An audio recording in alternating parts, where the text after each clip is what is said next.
안녕하세요. 오늘도 좋은 하루 되세요. 알아두면 도움이 되는 정보를 전하는 쌩쌩 정보입니다.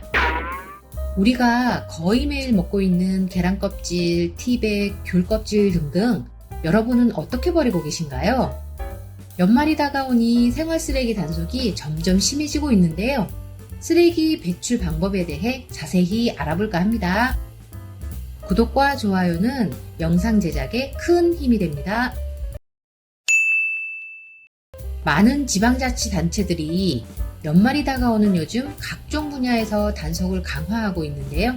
그 중에서 우리 생활과 밀접한 생활 쓰레기에 대한 단속을 더욱더 강화하고 있습니다. 규격 봉투를 사용하지 않거나 무단 투기할 경우 봉투에 들어있는 내용물을 추적하여 배출자를 가려내 최대 100만원까지 과태료를 부과받을 수 있다는데요. 앞으로는 더욱더 조심하셔야 됩니다. 우리가 재활용이 아닌 일반 쓰레기를 버릴 때 종량제 봉투를 사용하는데요. 재활용 품목을 종량제 봉투에 버리면서 과태료를 부과받는 경우도 있고, 또 라면 같은 포장지를 일반 쓰레기로 배출해서 과태료를 부과받는 경우도 있다고 합니다. 어떤 분들은 수박이랑 과일 같은 것을 종량제 봉투에 함께 섞어 배출해서 과태료를 부과받은 사람도 있다고 합니다. 또 어떤 분은 황당한 경우를 당하기도 하셨다는데요. 일반적으로 동물의 뼈는 일반 쓰레기로 배출해야 된다는 것 아마 다들 아실 거예요. 그래서 국민 간식인 치킨을 먹고 남은 뼈는 일반 쓰레기로 분리 배출하였는데 과태료가 날라온 거죠. 어찌된 일인지 살펴보니 치킨 뼈에 살이 많이 붙어 있다는 이유 때문이었다고 하네요. 치킨 살점은 음식물이라는 이유 때문이라네요. 많은 사람들이 아직까지도 음식물 쓰레기 그리고 일반 쓰레기를 구분하지 못해서 과태료를 부과받을 수 있는데요. 종량제 봉투에 재활용 제품이랑 음식물 같은 것을 넣었을 때는 10만원의 과태료를 받을 수 있다고 합니다. 음식물 쓰레기의 경우는 각 지자체별로 배출해야 하는 기준이 조금씩 다르기 때문에 많은 분들이 배출할 때 어려움을 겪고 있습니다. 그렇다면 이제부터 정확하게 구분하셔야 되는데요. 예를 들어서 고추장, 된장이 있습니다. 버려야 하는데 어떻게 분리 배출하면 될까요? 보통 음식물 쓰레기는 각종 동물의 사료로 사용이 되기 때문에 고추장이나 된장 같은 경우는 염도가 매우 높고 맵기 때문에 사료로는 적합하지 않다고 합니다. 그러니까 일반 쓰레기로 분류하셔야 합니다. 그럼 앞에서 잠깐 말씀드린 수박 껍질은 어떻게 버려야 할까요? 수박 껍질은 음식물 쓰레기에 해당되기 때문에 일반 쓰레기로 버리면 과태료 대상이 되고요. 귤 껍질은 어디에 해당될까요? 귤 껍질은 사료로 쓸 수 있기 때문에 음식물 쓰레기에 해당됩니다. 그럼 음식물 쓰레기로 착각할 수 있지만 사실 음식물 쓰레기로 버리시면 안 되는 것들에 대해서 알아볼까요?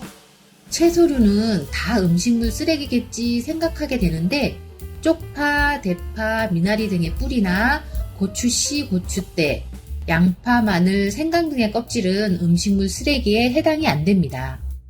과일류에는 호두, 밤, 땅콩, 도토리 등 딱딱한 껍데기나 복숭아, 살구, 감 등의 씨가 해당되지 않고요. 왕겨나 소, 돼지, 닭 등의 털, 뼈다귀도 해당되지 않습니다. 조개, 소라, 전복, 멍게, 굴 등의 껍데기나 게, 가재 등의 껍데기, 생선뼈 등도 음식물 쓰레기에 해당이 안 됩니다. 계란과 같은 알 껍데기, 각종 차류의 찌꺼기 등도 해당되지 않습니다. 음식물과 함께 섞일 수 있는 껌이나 비닐, 병뚜껑, 나무 이쑤시개, 종이, 호일, 일회용 스푼, 플라스틱, 고무장갑, 숟가락, 젓가락, 유리조각, 금속류, 의류 등과 같은 기타 음식물과 함께 섞일 수 있는 것들도 음식물 쓰레기로 분류하시면 안 됩니다. 또 상한 음식이나 폐 식용유 이런 것들도 잘 구분하셔야 되는데 상한 음식은 음식물 쓰레기로 구분하시면 되고요.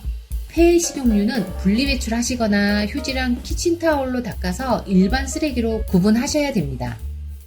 2022년이 얼마 안 남았는데요. 전국의 지자체에서 음식물 쓰레기, 일반 쓰레기를 구분해서 배출할 수 있도록 단속하고 과태료를 부과하는 지방자치단체가 늘어나고 있기 때문에 쓰레기 구분 잘 하셔서 아까운 과태료를 내는 일이 없어야겠습니다.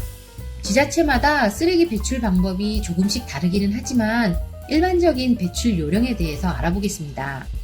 일반 쓰레기는 반드시 종량제 봉투에 담아서 배출하셔야 하고 재활용품 및 음식물 쓰레기는 혼합 배출 절대 안 되고요. 내 집 앞, 내 점포 앞, 내 건물 앞에 배출하셔야 합니다.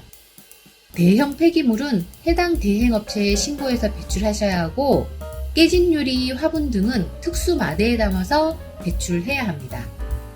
재활용품은 아파트의 경우 분리수거함이 있으나 그렇지 않은 경우 재활용망이나 투명 봉투에 담아서 배출해야 합니다. 쓰레기 배출에 관한 정보도 전 국민이 알 수 있도록 다양한 방법으로 광고를 하면 좋을 것 같습니다. 반드시 알아야 하는 정보니까요. 오늘 내용 참고하셔서 억울하게 과태료 내는 일이 없으셨으면 좋겠습니다. 오늘 영상은 여기까지입니다. 시청해주셔서 감사합니다.